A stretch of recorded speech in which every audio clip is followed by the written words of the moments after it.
Between the ages of 14 and 18 today, according to various statistical studies, 30 to 50% of young adults hate how they look. They hate how they look. They call it self-loathing. They look in the mirror and they feel disgusted by their looks. 1 in 3 young girls between the ages of 12 and 16 harm themselves with a sharp object. Sharp object, I'm not talking about a toothpick. I'm talking about a knife, a compass. They make themselves bleed. They scratch their skin. Why? Because they hate the way they look. 1 in 3 young girls. This sad scenario that we have today, this obsession with looks, this obsession with one particular form of beauty and everything else is ugly. This study that was done across 5 countries, what was the number one reason people have reached the position, young people have reached the position they hate how they look? What was the number one factor? The media, social media, what they watch, the Netflix that they watch, Amazon Prime subscriptions, the movies that they watch.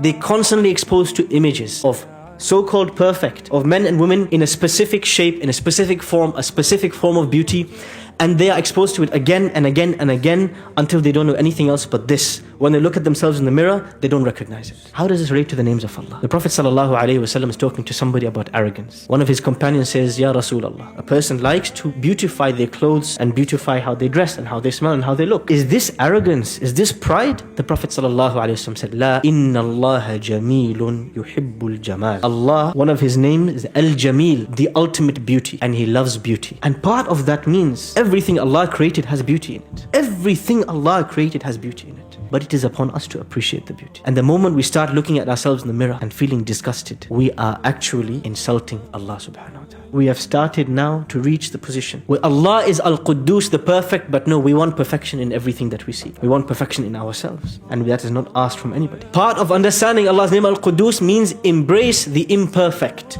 Accept, enjoy the fact that you and me as human beings, we will never be perfect. But there is a beauty in every blemish. In every ugliness, there is a beauty because it depends on who is looking. It doesn't depend on the one that's being looked at. In everything Allah created, there is something to appreciate. But we have reached this sorry situation. It affects marriages.